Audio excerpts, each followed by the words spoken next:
तुम्हाला काय वाटते?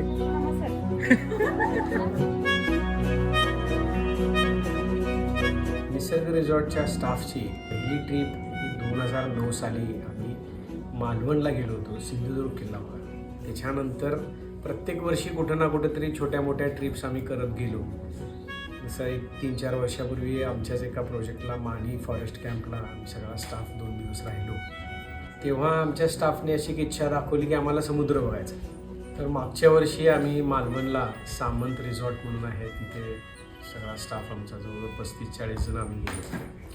आणि तिथं यांनी इच्छा व्यक्त केली की आम्हाला आता विमानानं जायचं. आम्ही कधी विमानात बसलेलोच नाही, त्यामुळे आता खूप छान वाटायला लागले. जसं मी नेहमी म्हणतो की माझा स्टाफ हे माझं कुटुंब आहे आणि कुटुंबासारखेच सगळेजण परत आम्ही उभा राहिलो.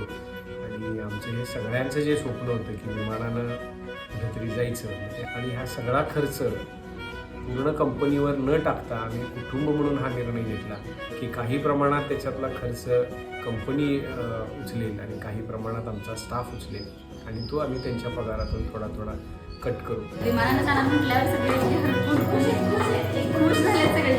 त्यासाठी आम्ही आता खरेदी वगैरे केलेली आहे. त्या निसर्ग परिवाराला त्याचा अभिमान आहे की आम्ही सगळे एकमेकाच्या मदतीनं आणि एकमेकाच्या जोरावरती हे विमानानं जाण्याचं स्वप्न पुरं करतोय. फर्स्ट टाइम विमानाने प्रवास सुरू आहे, खूप मस्त वाटते. कधी उद्याचा दिवस उजळीन आणि पहिला तिथे जाते आणि बसते असं वाटायला. तर 17 तारखेला उद्या आम्ही कोल्हापूर हैदराबाद फ्लाईटने हैदराबादला जातोय. उद्या हैदराबादचं लोकल साईट सीईंग आम्ही ठेवलेलं आहे, आणि परवा दिवशी 18 तारखेला रामोजी फिल्म सिटी, पूर्ण दिवस आम्ही रामोजी फिल्म सिटीमध्ये असणार आहोत. आणि रामोजी फिल्म सिटी बघितल्यानंतर 18 तारखेला रात्री नागकोडाने स्लीपर बसनं आम्ही सगळी परत कोल्हापूरला रिसॉर्टला येतोय. असं करायचं तसं काय हे बघायचं.